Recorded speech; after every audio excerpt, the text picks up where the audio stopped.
ಇದನ್ನು ಸ್ನ್ಯಾಕ್ ಥರ ಕೂಡ ಸರ್ವ್ ಮಾಡ್ಬೋದು. ಸಿಕ್ಕಿದ್ದವರು ಕಾಯಿ ಚಟ್ನಿ ಅಥವಾ ಟೊಮೆಟೊ ಕೆಚಪ್ ಸಾಸ್ ಜೊತೆ ಕೂಡ ತಿನ್ಬಹುದು, ಅವರವ್ರ ಇಷ್ಟ. ಪೂರ್ಣ ಶ್ರೀ ಸೃಷ್ಟಿಗೆ ಸ್ವಾಗತ. ಈ ಬಟ್ಲಲ್ಲಿ ಅರ್ಧಕ್ಕಿಂತ ಜಾಸ್ತಿ ಕಡಲೆಬೇಳೆ ಹಾಕ್ಕೊಳ್ತಾ ಇದ್ದೀನಿ. ಅಕ್ಕಿನೂ ಅಷ್ಟೇ ಅರ್ಧ ಬಟ್ಲಿಗಿಂತ ಜಾಸ್ತಿ ಹಾಕ್ಕೊಂಡಿದ್ದೀನಿ. ಇದು ಬೆಳಗ್ಗೆನೇ 1-2 ಗಂಟೆ ನೆಂದರೆ ಸಾಕು. ಇದನ್ನು ಹೆಸರು ಕಾಳನ್ನು ಒಂದು ಅರ್ಧ ಬಟ್ಲಷ್ಟು ರಾತ್ರಿಯೇ ನೆನೆಸಿಟ್ಕೊಂಡಿದ್ದೀನಿ. ಎಲ್ಲ ಆಮೇಲೆ ಒಟ್ಟಿಗೆ ರುಬ್ಕೊಳ್ತೀನಿ. ಮತ್ತು ಚಿಕ್ಕದಾಗಿದೆ ಇದು ಕೆಸುವಿನ ಎಲೆ, ಅದರಿಂದ ಆರಿ ಇಟ್ಕೊಂಡಿದ್ದೀನಿ. ಸ್ವಲ್ಪ ಹುಣಸೆಹಣ್ಣು ನೆನೆಸಿಟ್ಕೊಂಡಿದ್ದೀನಿ, ಅದಕ್ಕೆ ಬೆಲ್ಲ ಹಾಕ್ಕೊಳ್ತಾಯಿದ್ದೀನಿ. ಸ್ವಲ್ಪ ನುಗ್ಗೆ ಸೊಪ್ಪು ಇಟ್ಕೊಂಡಿದ್ದೀನಿ, ಇದನ್ನು ಕೂಡ ಬಿಡಿಸ್ಕೊಳ್ತೀನಿ. ನೋಡಿ, ಈ ಕೆಸುವಿನ ಎಲೆದು ಈ ಥರ ತೊಟ್ಟಿರುತ್ತಲ್ಲ, ಇದನ್ನು ಈ ಥರ ಬಿಡಿಸ್ಕೊತಾ ಇದ್ದೀನಿ. ಇವತ್ತು ಇದಕ್ಕೆ ಹಾಕ್ಕೊಳ್ಳೋಣ ಅಂತ ಅಂದ್ಕೊಳ್ತಾ ಇದ್ದೀನಿ. ಇಲ್ಲಾಂದರೆ ಬೇರೆ ಪಲ್ಯ ಕೂಡ ಮಾಡ್ತಾರೆ, ಬೇರೆದಕ್ಕೂ ಹಾಕ್ಕೋಬಹುದು. ಈ ಎಲೆನ ಈ ರೀತಿ ಈ ಥರ ನಾರು ತಕ್ಕೋಬೇಕು, ಎಷ್ಟು ಬರುತ್ತೋ ಅಷ್ಟು. ಈ 3 ಕಡೆ ಹೆಚ್ಚಿಗೆ ಬರುತ್ತಷ್ಟೇ. ತುಂಬ ದೊಡ್ಡದು ತುಂಬ ಬಲ್ತಿದ್ರೆ ಮಾತ್ರ ಎಲ್ಲ ಕಡ್ಡಿಗಳು ಇಂಥ ಕಡೆ ಎಲ್ಲ ತೆಗಿಬೇಕಾಗತ್ತೆ. ಇಷ್ಟು ಮಾಡಿ ಇಟ್ಕೊಳ್ಳೋಣ. ಈಗ ನೋಡಿ, ಈ ನುಗ್ಗೆ ಸೊಪ್ಪು ಬಿಡಿಸ್ಕೊಂಡಿದ್ದೀನಿ. ಇದನ್ನು ಹೆಚ್ಕೊಳ್ತೀನಿ. ಪತ್ರೊಡೆ ಎಲೆನೂ ಕೂಡ ಹೆಚ್ಕೊಳ್ತೀನಿ. ನೋಡಿ, ಬೇಳೆ ಎಲ್ಲ ನೆಂದಿದೆ. ಅಕ್ಕಿ, ಬೇಳೆ ಮತ್ತು ಹೆಸರು ಕಾಳು ನಾವು ಮೊದಲೇ ನೆನೆಸಿದ್ವಿ. ಇದು 2 ಗಂಟೆ ಸಮಯ ಇಲ್ಲ ಅಂದರೆ ಒಂದು ಸ್ವಲ್ಪ ಬೆಚ್ಚಗೆ ನೀರು ಹಾಕ್ಕೊಂಡ್ರೆ ಇನ್ನೊಂದು 1/4 ಗಂಟೆ ಅರ್ಧ ಗಂಟೆ ಬೇಗ ನಾವು ರುಬ್ಕೋಬಹುದು, ನಮಗೆ ಸಮಯ ಇಲ್ಲ ಅಂತಂದರೆ. ಹೆಸರು ಕಾಳನ್ನು ಹಾಕ್ಕೊಳ್ತಾ ಇದ್ದೀನಿ. ಇದಕ್ಕೆ ಸುಮಾರು ಅವ್ರು ತಿನ್ನೋ ಖಾರದ ಮೇಲೆ 8 ಮೆಣಸಿನ್ಕಾಯಿ ಹಾಕ್ಕೊಂಡಿದ್ದೀನಿ ನಾನು. ಮತ್ತು ಉಪ್ಪು, ಇದು ನಾವು ನೆನೆಸಿಟ್ಟಿದ್ವಲ್ಲ ಹುಣಸೆಹಣ್ಣು, ಬೆಲ್ಲ, ಅದನ್ನು ಹಾಕ್ಕೊಳ್ತಾ ಇದ್ದೀನಿ. ನೀರು ಒಂದು ಸ್ವಲ್ಪ ಹಾಕ್ಕೊಂಡ್ಬಿಡ್ತೀನಿ. ಇದನ್ನು ಸ್ವಲ್ಪ ತರ್ತರಿಯಾಗಿ ರುಬ್ಕೊಳ್ಳೋಣ. ಇದಕ್ಕೆ ತೆಂಗಿನಕಾಯಿ ಕೂಡ ಹಾಕ್ಕೊಳ್ತಾ ಇದ್ದೀನಿ. ಚೆನ್ನಾಗಿರುತ್ತೆ, ಹಾಕ್ಕೊಳ್ಳದೆ ಮಾಡಬಹುದು, ಹಾಕ್ಕೊಂಡ್ರೆ ಚೆನ್ನಾಗಿರುತ್ತೆ. ನೋಡಿ, ಈ ಥರ ತರ್ತರಿಯಾಗಿ ರುಬ್ಬಿದ್ದಾಗಿದೆ. ಈ ಟೈಮಲ್ಲಿ ನೀವು ಉಪ್ಪು ಖಾರ ನೋಡಿಕೊಂಡು ಹೆಚ್ಚು ಕಮ್ಮಿ ಹಾಕ್ಕೋಬಹುದು. ಹೆಚ್ಚು ಕಮ್ಮಿ ಆಗಿದ್ದರೆ ಇದಕ್ಕೆ ಸ್ವಲ್ಪ ಹಾಕ್ಕೊಳ್ತಾ ಇದ್ದೀನಿ ಅರ್ಧ. ಇನ್ನು ಅರ್ಧದಕ್ಕೆ ನುಗ್ಗೆ ಸೊಪ್ಪು ಹಾಕ್ಕೊಳ್ತಾ ಇದ್ದೀನಿ.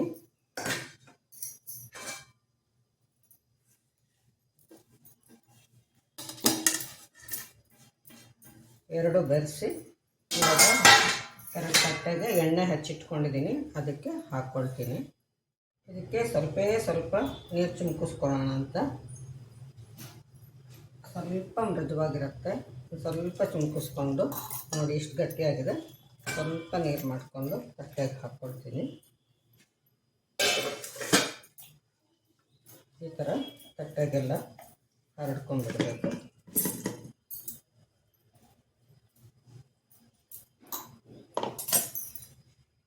ಇವಾಗ ಚೆನ್ನಾಗಿ ಬಿಸಿಯಾಗಿರೋ ಕುಕ್ಕರಲ್ಲಿ ಕೆಳಗಡೆ ನೀರು ಹಾಕಿದ್ದೀನಿ.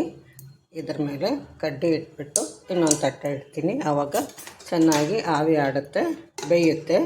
ನಾವು ಅದ್ರ ಮೇಲೆ ಡೈರೆಕ್ಟಾಗಿ ಹಾಗೆ ಮುಚ್ಚಿಬಿಟ್ರೆ ಬೇಯಲ್ಲ. ಇದನ್ನೊಂದು 15 ನಿಮಿಷ ಬೇಯಿಸ್ಕೊಳ್ಳೋಣ. ಈಗ ಬಾಣಲೆ ಇಟ್ಟು 2 ದೊಡ್ಡ ಚಮಚ ಎಣ್ಣೆ ಹಾಕ್ಕೊಂಡಿದ್ದೀನಿ. ಇವಾಗ ಇದನ್ನು ತಟ್ಟೆಯಿಂದ ದೊಡ್ಡದಾಗಿ ಬಗ್ಗಿಸ್ಕೊಂಡಿದ್ದೀನಿ. ಇದಕ್ಕೆ ನಿಮಗೆ ಎಷ್ಟು ಸೈಜ್ ಬೇಕೋ ಅಷ್ಟು ಸೈಜು ಕಟ್ ಮಾಡ್ಕೋಬೇಕು. ಇದನ್ನು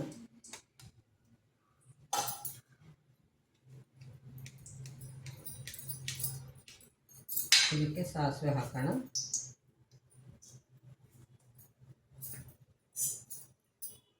ಸಾಸಿವೆ ಚಿಕ್ಕಗುಟ್ಟಿದೆ. ಇದಕ್ಕೆ ಅದರದ್ದು ತೊಟ್ಟೆಲ್ಲ ಬಿಡಿಸ್ಕೊಂಡಿದ್ನೆಲ್ಲ ನಾರು ತೆಗೆದು ಅದನ್ನು ಹಾಕ್ಕೊಳ್ತಾ ಇದ್ದೀನಿ. ಅದ್ರ ಜೊತೆಗೆ ಕ್ಯಾಪ್ಸಿಕಮ್ ಹಾಕ್ಕೊಳ್ತಾ ಇದ್ದೀನಿ. ಇದ್ರ ಬದಲು ಬರೀ ಈರುಳ್ಳಿ ಮಾತ್ರ ಹಾಕ್ಕೋಬಹುದು, ಇದನ್ನೇ ಹಾಕ್ಕೋಬೇಕು ಅಂತ ಏನಿಲ್ಲ. ಇದು ಸ್ವಲ್ಪ ಮೆತ್ತಗಾಗಲಿ.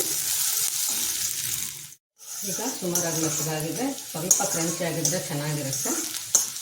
ಇವಾಗ ಇದಕ್ಕೆ ಬೇಕಂದರೆ ಅದಕ್ಕೊಂಚೂರು ಉಪ್ಪು, ಬೇಕಂದರೆ ಉಪ್ಪು ಹಾಕ್ಕೋಬಹುದು, ಏನು ಬೇಡ ಅಂದರೆ ಬಿಡಬಹುದು. ಇವಾಗ ಬರೀ ನಾನು ಕೆಸುವಿನ ಎಲೆದು ಮಾತ್ರ ಹಾಕ್ತಾಯಿದ್ದೀನಿ.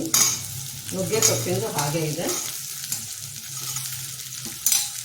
ಇದನ್ನು ಹಾಕ್ಕೊಂಡು ನಿಮಗೆ ಎಷ್ಟು ರೋಸ್ಟ್ ಬೇಕೋ ಅಷ್ಟು ರೋಸ್ಟ್ ಮಾಡ್ಕೋಬಹುದು. ಏನಾದರೂ ಉಪ್ಪು ಖಾರ ಈಗಲೂ ಇನ್ನೂ ಬೇಕು ಅನ್ಸೋರು ಇದಕ್ಕೆ ಉಪ್ಪು, ಮೆಣಸಿನ ಪುಡಿ ಹಾಕ್ಕೋಬೋದು, ನಿಂಬೆಹಣ್ಣು ಹಾಕ್ಕೋಬಹುದು. ಆಮೇಲೆ ಇದಕ್ಕೆ ಕೆಸುವಿನ ಎಲೆಗೆ ಸ್ವಲ್ಪ ತುಪ್ಪ ಹಾಕ್ಕೊಳ್ಳೋದು ಕಂಪಲ್ಸರಿ.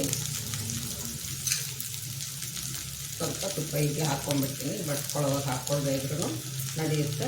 ಇನ್ನೂ ಜಾಸ್ತಿ ಬೇಕಂತಂದರೆ ಜಾಸ್ತಿನೂ ಹಾಕ್ಕೊಳ್ಬೋದು.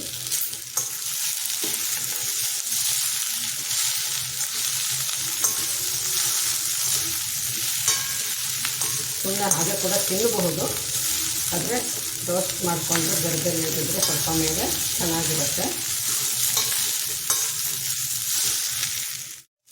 ನೋಡಿ, ಒಂದು ನಿಮಿಷ ಬಿಟ್ಟು ಕಲಿಸಿದ್ರೆ ಕೆಳಗಡೆ ಭಾಗ ಒಂದು ಸ್ವಲ್ಪ ರೋಸ್ಟ್ ಕೂಡ ಆಗುತ್ತೆ. ಅದು ತಿನ್ನೋವಾಗ ಕ್ರಿಸ್ಪಿಯಾಗಿ ಅನಿಸುತ್ತೆ. ಕಂಟಿನ್ಯೂಸ್ ಕಲಿಸ್ತಾ ಇರಬೇಕು ಅಂತ ಏನಿಲ್ಲ. ಒಂದು ನಿಮಿಷ ಹಾಗೆ ಬಿಟ್ಟು ಕಲಿಸಿ ನಮ್ಗೆ ಎಷ್ಟು ಬೇಕೋ ಅಷ್ಟು ರೋಸ್ಟ್ ಮಾಡಿಕೊಂಡು ಮತ್ತು ಮೇಲೆ ಕೂಡ ಕಾಯಿ ತುರಿ ಹಾಕ್ಕೊಂಡು ತಿನ್ನಬಹುದು. ನೋಡಿ, ಅಲೋವೆರಾ ಹೆಚ್ಚಿದ ಮೇಲೆ ಇದರಲ್ಲಿ ಹೀಗೆ ಹಾಕಿ ನಿಲ್ಲಿಸಿಟ್ಟಿರಬೇಕು. ಆಮೇಲೆ ಮುಂಚೆ ಕೂಡ ಒಂದ್ಸಲಿ ತೋರಿಸಿದ್ದೀನಿ. ಈ ತುದಿಗಳನ್ನ 4 ಕಡೆ ತುದಿಗಳನ್ನ ಕಟ್ ಮಾಡ್ಕೊಂಬಿಡಬೇಕು. ಇದು ದಪ್ಪ ಇದ್ದಷ್ಟು ದೊಡ್ಡದಾಗಿದ್ದಷ್ಟು ನಿಮಗೆ ಸುಲಭ ಆಗುತ್ತೆ. ಒಳಗಡೆ ಹೆಚ್ಚೋಕ್ಕೂ ಸುಲಭ ಮತ್ತು ಒಳಗಡೆದು ಸಿಗುತ್ತೆ. ಇದನ್ನು ಈ ಥರ ಪೀಸ್ ಮಾಡಿಟ್ಕೊಂಡ್ಬಿಟ್ರೆ ಸುಲಭ ಆಗುತ್ತೆ. ಆಮೇಲೆ ಈ ಕಡೆ ಮಾತ್ರ ತೆಗೆದುಬಿಟ್ರೆ ಸಾಕು. ತೆಗೆದು ನೀರಲ್ಲಿ ಹಾಕ್ಕೊಂಡ್ಬಿಡ್ಬೇಕು. ಒಂದೆರಡು ಸಲ ತೊಳಿಬೇಕಾಗತ್ತೆ ಇದನ್ನು. ಮತ್ತೆ ನೋಡಿ, ಇಷ್ಟು ದಪ್ಪ ಇರೋವಂಥದ್ದು ಸಿಕ್ಕರೆ ನಿಮಗೆ ಸುಲಭ ಚೆನ್ನಾಗಿರುತ್ತೆ ಹೆಚ್ಚೋಕ್ಕೆ. ಇಷ್ಟು ಉದ್ದ ಇದ್ದರೆ ಈ ಥರ ಕಟ್ ಮಾಡೋದು ಕಷ್ಟ ಆಗುತ್ತೆ ಅಂತ ಇಷ್ಟು ಚಿಕ್ಕದಾಗಿ ಮಾಡ್ಕೊಂಡ್ಬಿಟ್ರೆ ಸುಲಭವಾಗಿ ಸಿಪ್ಪೆ ತೆಗಿಬೋದು. ಜಾರತ್ತೆ ಇದು. ಮುಂಚೆ ಒಂದ್ಸಲಿ ಬರೀ ಇದೊಂದೇ ವಿಡಿಯೋ ಮಾಡಿದ್ದೆ, ಯಾರಿಗಾದ್ರೂ ಬೇಕಾಗ್ಬೋದು ಅಂತ ಈಗ ಮಾಡ್ತಾಯಿದ್ದೀನಿ ಮತ್ತೆ ಅಷ್ಟೇ. ನೋಡಿ, ಹಸದ ಭಾಗ ಇವಾಗ ಇದರಲ್ಲಿ ಇಲ್ಲವೇ ಇಲ್ಲ ಅನ್ನೋದು ಗೊತ್ತಾಗುತ್ತೆ, ಹೊಗಳಿರೋದೇ ಗೊತ್ತಾಗೋದಿಲ್ಲ. ಹಸಿರು ಭಾಗ ತೆಗೆದ್ರೆ ಕಹಿ ಇರೋದಿಲ್ಲ, ಇದಕ್ಕೇನು ಟೇಸ್ಟ್ ಇರೋಲ್ಲ. ಇದನ್ನು 2-3 ಸಲ ತೊಳ್ಕೊಳ್ಳೋಣ. ಈಗ ಮತ್ತೆ ಒಲೆ ಹಚ್ಚಿ ಬಾಂಡಿ ಇಟ್ಟಿದ್ದೀನಿ. ಇದು ನುಗ್ಗೆ ಸೊಪ್ಪಿಂದು ಬೇರೆ ಮಾಡೋಣ ಅಂತ ಅಷ್ಟೇ. 2 ಒಟ್ಟಿಗೆ ಕೂಡ ಮಾಡಬಹುದಿತ್ತು. ಇದನ್ನು ಈ ಥರ ತಕ್ಕೊಂಡ್ರೆ ಚೆನ್ನಾಗಿ ಬರುತ್ತೆ. ಅದನ್ನು ಬೋರ್ಲಿ ಹಾಕ್ಕೊಂಡು ಹೆಚ್ಕೋಬೇಕು. ಇದಕ್ಕೆ 2 ದೊಡ್ಡ ಚಮಚ ಎಣ್ಣೆ ಹಾಕ್ಕೊಂಡಿದ್ದೆ, ಸಾಸಿವೆ ಹಾಕಿದ್ದೀನಿ. ಈಗ ಜೀರಿಗೆ ಹಾಕ್ಕೊಳ್ತಾ ಇದ್ದೀನಿ. ನೋಡಿ, ನಾವು ಅಲೋವೆರಾ ಹೆಚ್ಚಿಟ್ಕೊಂಡಿದ್ದು ಈ ಥರ ಆಗಿದೆ, ಕ್ರಿಸ್ಟಲ್ ಥರ. ಅದನ್ನು ಹಾಕ್ಕೊಳ್ಳೋಣ. ತುಂಬ ಅಗಲಿರುತ್ತೆ. ಒಂದು ನಿಮಿಷ ಬಿಟ್ಟು ಒಳ್ಳೆ ಹಾಕ್ತೀನಿ.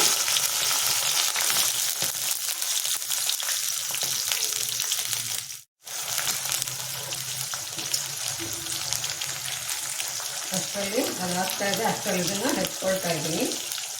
2 ಬೆರೆಸಿ ಕೂಡ ಮಾಡಬಹುದು. ಇವಾಗ ನಿಮ್ಮ ಹತ್ರ ನುಗ್ಗೆ ಸೊಪ್ಪು ಇಲ್ಲ, ಕೆಸರಿನೆಲೆನೂ ಇಲ್ಲ ಅಂತಂದರೆ ನೀವು ಮೆಂತ್ಯ ಸೊಪ್ಪಲ್ಲಿ ಮತ್ತು ಕರ್ಚಿಗೆ ಸೊಪ್ಪಲ್ಲಿ ಮಾಡ್ಕೋಬಹುದು. ಇದನ್ನು ಚೆನ್ನಾಗಿರುತ್ತೆ. ಬೇರೆ ಯಾವ ಸೊಪ್ಪು ಬೇಡ.